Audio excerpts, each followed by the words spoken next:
Greetings, Poke fans! Michael here. You all are Poke fans, so I want to let you know something. People may tell you that you're too old to like Pokemon, or that Pokemon is nerdy. But I just want you to know that there is no shame in liking Pokemon. With Pokemon Sun and Moon coming out this fall, everyone is hyped for them and everything about them. But something especially exciting about them is the brand new features that they'll introduce. Every generation of Pokemon has introduced a ton of new features, so Sun and Moon are likely to bring us a lot of awesome ones. But before we get all these brand new features, Truegreen7 and I thought it would be a cool idea to look back at all the features that have been introduced in each generation in the past. I'll let him explain it further. Hey guys, Truegreen7 here, and this video is actually the second of a pair of videos that we've made about features in the main series Pokemon games. The first one is over on my channel and goes over generations 1 to 4, and this one will discuss generations 5 to 6. We left out some of the less interesting features that are pretty inconsequential. For example, Watchog's EV yield changing from 1 attack to 2 attack. Who cares? No one even likes Watchog. So now that we're done with the intro, let's talk about Generation 5. Gen 5 introduced 156 new Pokemon, none of which were evolutionarily related to any Pokemon of the past. We also got 92 new moves and 41 new abilities. And speaking of abilities, thanks to the introduction of the Dream World, Pokemon can now have hidden abilities, abilities that they can't be found with in regular encounters in the wild. Triple and rotation battles were introduced, and double battles can now occur in the wild while traveling alone thanks to Dark Grass, which is grass with higher level Pokemon and occasional double battles. Phenomena can happen too. You know, those dust clouds and dark spots and rippling water and other things. The Pokemon world now has seasons that change from month to month, which must be very inconvenient for the people living there. The seasons alter the appearance of the overworld, what Pokemon you can encounter, and a few other things.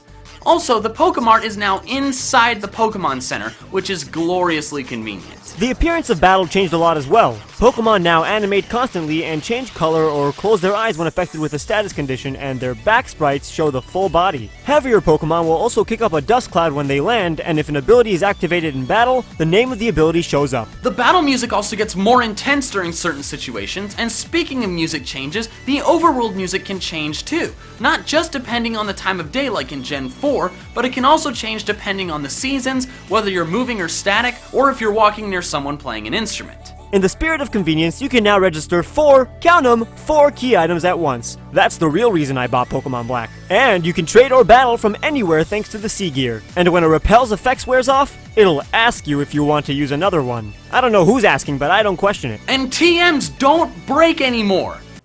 This is a very large deal, guys. You can actually use them now. I don't know about you, but I hoarded them like crazy before. Poison also stops hurting Pokemon outside of battle, but I didn't really care about the fact that my Pokemon were slowly dying. I just hated that wretched glitchy sound and buffering screen. Oh my. Another cool thing is how badges are no longer required to use HM moves outside of battle, which makes a little more sense. Why would my Pokemon care whether or not I have a tiny piece of metal in order to let me ride it? We were also introduced to the Pokemon musical to replace contests, and Black 2 and White 2 introduced Pokestar Studios and the Pokemon World Tournament. Those games also allowed us to move a held item from one Pokemon to another within your party, because apparently before, to move an item from one Pokemon to another, you had to put it in the bag first. Just picture that in your head. It looks silly. Generation 5 really did add a ton of convenience, but Gen 6 completely revolutionized the appearance of the games. Almost everything is now 3D, including Pokemon models, the overworld, and the in-battle models of certain important characters. Gen 6 also gave us only 72 new Pokemon, the fewest to date, with Sylveon being the only one related to a prior gen's evolutionary line.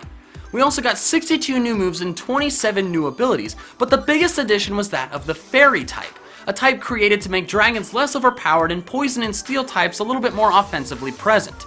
22 old Pokemon either gained the Fairy type or had one of their types changed to it. Another massive addition was Mega Evolution, which you're surely all familiar with. The addition of a ton of new Mega Evolutions is likely why the amount of new Pokemon was so much smaller. But let's talk about your player. You can now walk in 8 directions instead of 4.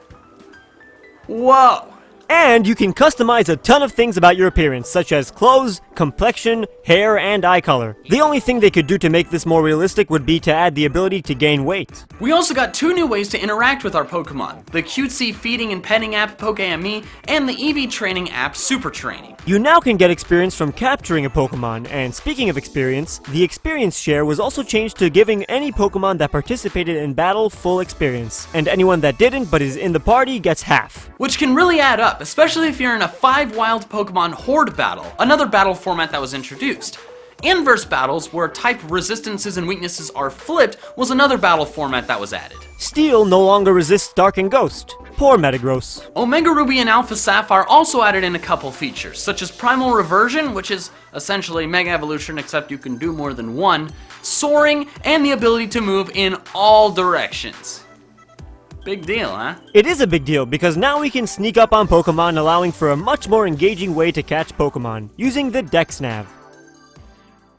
So there we have it. Those are a big chunk of the features introduced in Generations 5 and 6. If you haven't already, head on over to Truegreen7's channel where we talk about Gens 1 through 4. What feature introduced do you think is the best? Let us know in the comment section below, and be sure to leave a like and subscribe to both our channels. Alright, that's all I have for now, so until next time, Pokefans.